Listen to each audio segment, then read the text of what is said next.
objecté à une question, et là il a dit, et je cite, elle devrait y parler au commissaire Bastarache, l'avocat du gouvernement est supposé ne pas avoir de parti pris, et elle ne fait que tenter de discréditer mon client. Donc on voit Marc Bellemare ne l'a pas facile en ce moment.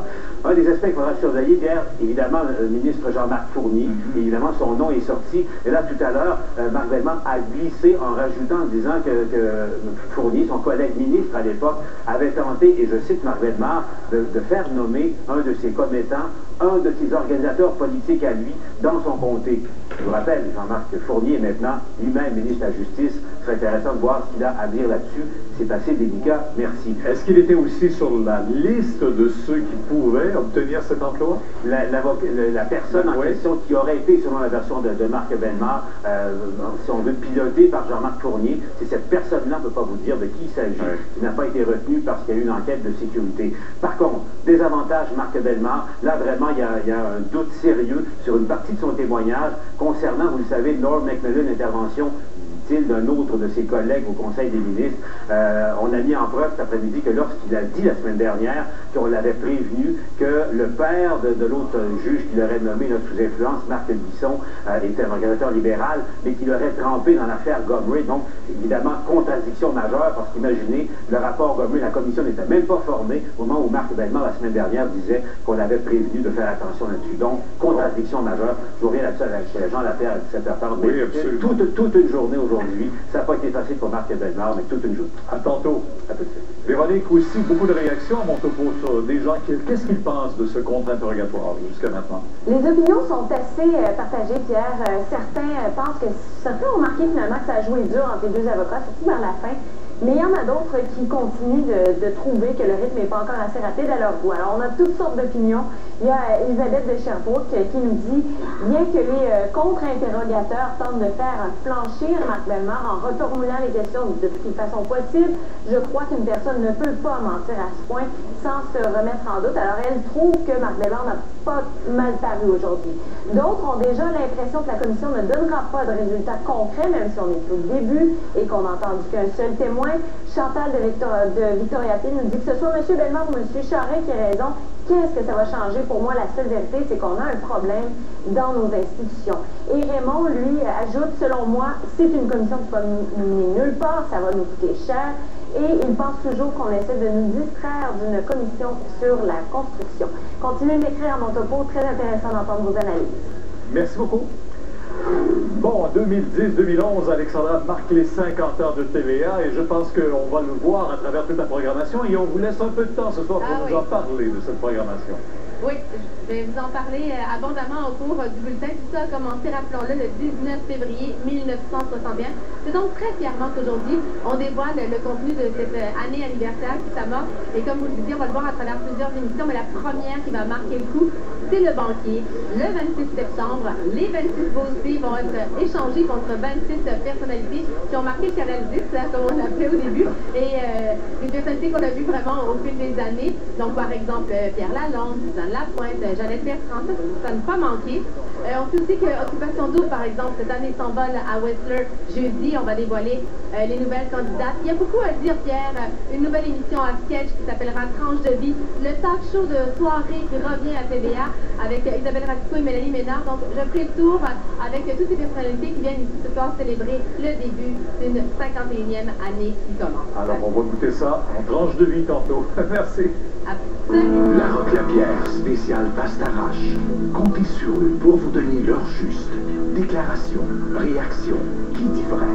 La Roque-Lapierre spéciale Bastarache. Du lundi au jeudi 20h à LCN.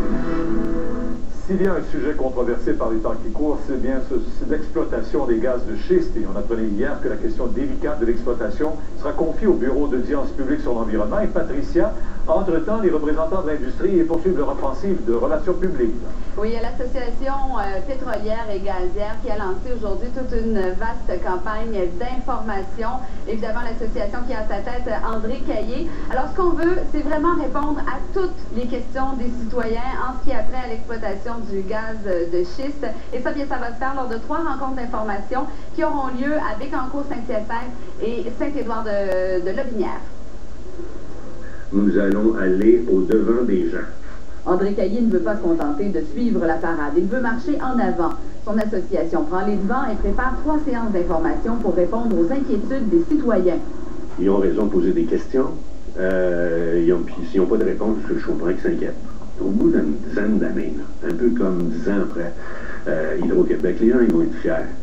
À ceux qui l'accusent de vouloir court-circuiter le BAP, comme on reproche à Jean Charest de le faire avec la commission Bastarache, il répond qu'il n'y a aucune bonne raison de ne pas rassurer la population. Par contre, il a la ferme intention de collaborer étroitement avec le BAP. Là, on va prendre très sérieusement toute demande du BAP. Hein? C'est le BAP qui a été choisi pour faire ça. Alors le BAP, il nous dira ce qu'il veut, puis nous, j'ai dit qu'on allait collaborer à 100%. André Caillé promet aussi de collaborer avec les maires des municipalités concernées. Mais pour le maire de Bécancour, c'est d'abord Québec qui doit leur faire une place. L'exploitation du gaz de schiste, il y croit, mais pas à n'importe quel prix. Il va y avoir aussi certains mots magiques, là. Compensation, ça c'est payé pour ce qu'on ramasse, payé pour ce qu'on fait comme sur le terrain. Je pense pas qu'à ce niveau-là, il y a trop de problèmes. Par contre, avoir des redevances, ça c'est un autre défi. Malgré toute l'information qu'on prévoit donner, certains groupes s'opposent encore au projet. Le ministre de l'Environnement lui-même dit qu'on n'a pas les connaissances pour faire face à ça, mais on demande un moratoire quand même, qu'on puisse se poser les bonnes questions avant, plutôt que de tenter de réparer les pots cassés après. Les opposants réclament aussi que les audiences du BAP ne tiennent pas seulement qu'à Bécancour, Saint-Édouard-de-Lotbinière et Saint-Hyacinthe, mais bien partout au Québec. Patricia Elie, TVA Nouvelle, Bécancour. On aura le ministre de l'Environnement, Pierre Arcan, qui sera avec nous pour répondre à quelques-unes des questions et des interrogations des gens là-dessus aussi. La mission en Afghanistan qui fait une nouvelle victime canadienne, le caporal Brian Pixon, 21 ans, qui a succombé à ses blessures, des blessures subies la semaine dernière. Il avait été grièvement blessé en roulant sur une bombe artisanale lors d'une patrouille de routine. Depuis, il était soigné en Allemagne. Brian Pixon, qui était basé à Terre-Neuve, devient le 152e soldat canadien à perdre la vie en Afghanistan. Chaude semaine d'été, Colette, et la saison des ouragans dans le sud. Oui, absolument. Alors, allons-y avec la chaude saison d'été qui ne se termine pas. Ça se poursuit encore au moins pour les prochains jours. Aujourd'hui, on a battu des records de chaleur sur plusieurs secteurs. Demain, nous battrons encore des records de chaleur et ce sera un petit peu plus humide, donc un peu plus inconfortable. Maintenant, je vous parle de la saison des ouragans et là, je vais vous montrer sur la carte l'ouragan Earl qui, à 15 heures, était un ouragan de force 3 et maintenant un ouragan de force 4 à 17 heures, des vents soutenus à 215 km à l'heure. Ça a passé tout juste au nord des îles Vierges et maintenant ça se poursuit la route là vers 15 km à l'heure vers l'ouest-nord-ouest et devrait frôler la partie est des îles turquoises. Alors on surveille le déplacement de Earl, oui, catégorie 4 et je donnerai les prévisions un peu plus tard. Tantôt, Colette. Oui. L'accident mortel soulève de nombreuses questions au Saguenay. Un adolescent de 12 ans se tue en motocyclette. Comment a-t-il pu avoir accès à un tel engin?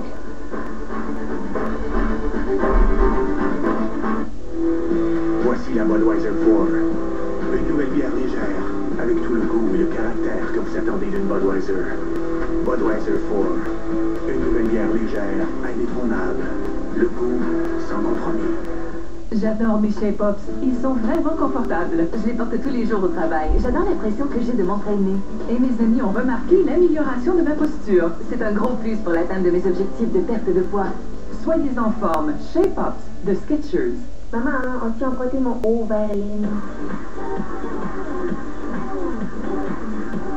C'est pas vraiment mon style. C'est bizarre, je le trouve pas. Le nouveau Tide original avec technologie Actilift aide à déloger un grand nombre de taches sèches comme si elles étaient fraîches. Hey, tu l'as trouvé? Il devait être bien caché dans ma garde-robe. Le nouveau Tide original avec Actilift. Le style est optionnel, la propreté ne l'est pas. Vous trouverez Actilift dans ses détergents Tide. Ce lundi à Sucré Salé, c'est vraiment rendu une big star. Je vous amène au shooting photo d'émission réalisé par la célèbre photographe Heidi Hollinger. J'en ai fait des mauvais coups, mais je peux pas te les compter, mais... Une présentation de Jean Coutu. J'ai un excellent ping en first-person shooter. Même en Wi-Fi, c'est comme tadadac. J'ai regardé Legend of Worm en streaming 1080p hier. Zéro lag. Ça flag, boum. Ah ouais, c'est nice. Avec mes 125 gigs de download par mois, ça fait comme 178 films. Nice. Ah ouais, non, vraiment. C'est super ton petit courriel avec la grenouille qui joue de l'harmonica. J'ai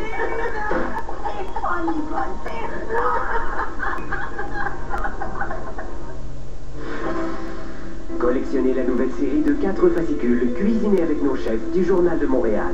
Découvrez 4 chefs renommés. La fameuse cuisine italienne de Stefano Faita, les recettes inspirantes de Laurent Godbout, les plats gourmands de Jean-François Plante et les desserts irrésistibles de Patrice Demers. Recettes exclusives, trucs, conseils pratiques et un méga concours. À gagner un cours de cuisine privé avec un de nos chefs, un rendez-vous gourmand. Dès le samedi 11 septembre, dans le Journal de Montréal, votre quotidien.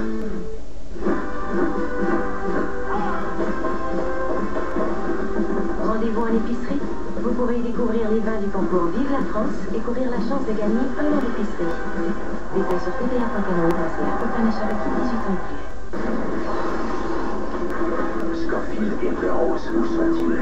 Où est le général Je veux récupérer mon bien. La grande évasion, la finale, spéciale de 2 heures, ce mardi 20h. Ce jeudi. Terminé. Ils sont en pleine séparation. Trésor, ta maman a appelé, elle m'a tout raconté. Et ont besoin de vos idées pour s'entre-déchirer. Bien. Bon, faisons comme ça. Faisons comme ça. On va trouver quelqu'un qui pourra vraiment rendre Gary jaloux. J'en ai encore pour 2 ou 3 secondes. Vas-y, c'est toi, Eva. Ça ne fait rien que vous finissiez la partie. Voyez le film de filles, La Rupture, ce jeudi 20h à TVA.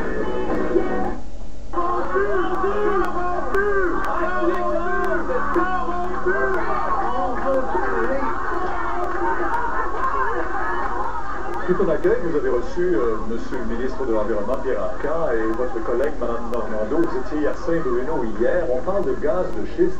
On voit de plus en plus ces petites affiches rouges et jaunes partout. Les gens sont inquiets. Le gaz de schiste, d'abord, c'est un peu nouveau dans notre vocabulaire. Mais qu'est-ce que le gaz de schiste? C'est du gaz naturel. Oui.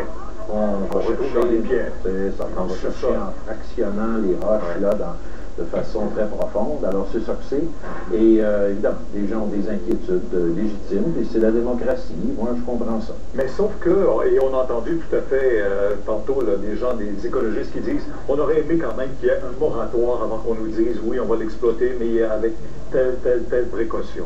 Ben, écoutez, le gouvernement, depuis 2006, a clairement indiqué qu'il y avait une stratégie. Dans sa stratégie, on dit que l'industrie du gaz de schiste, c'est une possibilité intéressante pour le Québec parce que c'est du gaz naturel. Du gaz naturel, ça produit moins de gaz à effet de serre. Et donc, on a quand même un contexte très ambitieux sur le plan environnemental et on souhaite évidemment qu'atteindre ces objectifs-là, qui sont les meilleurs objectifs de réduction de gaz à effet de serre en Amérique du Nord. Oui, mais en même temps aussi, on semble ouvrir l'exploitation un peu partout, sur tout le territoire québécois, à qui offre le plus. C'est-à-dire que je veux juste ramener les chiffres dans leur juste perspective. Il y a 149 permis qui ont été donnés pour le gaz de schiste et des permis de forage, parce qu'il y en a 7. Oui. Alors ça, c'est très clair, il y en a 7. Et il y en aura certainement quelques autres, mais on ne parle pas, là, on n'est pas comme Sarah Palin, là, drill, baby, drill. Non, mais quand même, dites-nous quelle est la différence entre un permis d'exploration, et un permis de forage? Un permis d'exploration, c'est donné par le ministère des Ressources naturelles.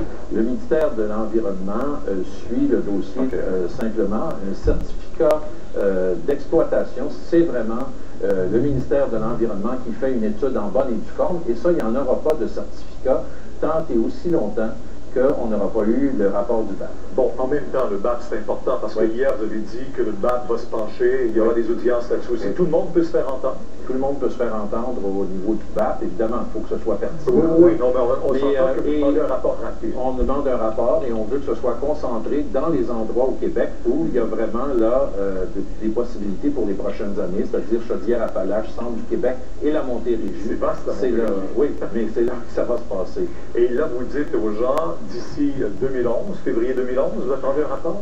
Le 4 février 2011, j'attends mon rapport. Et pourquoi pas avoir dit moratoire jusque-là? Ben écoutez, on ne peut pas faire un document comme gouvernement en 2006-2007, dire qu'on est d'accord et avec la naissance de cette industrie-là, puis en même temps dire on va faire un moratoire. Nous, on pense que c'est une industrie naissante. On n'est pas rendu dans des moments là, très intenses. C'est le moment actuellement pour vraiment faire un débat de société là-dessus. Monsieur Arcan, merci. Merci. Et puis, je vous parle maintenant d'une nouvelle qui dérange. Une nouvelle qui dérange, c'est un adolescent de 12 ans qui conduisait cette fin de semaine une moto. Malheureusement, il s'est tué hier à Saguenay. Et ça, il y a Aujourd'hui, on se demande ce qui s'est passé. D'abord,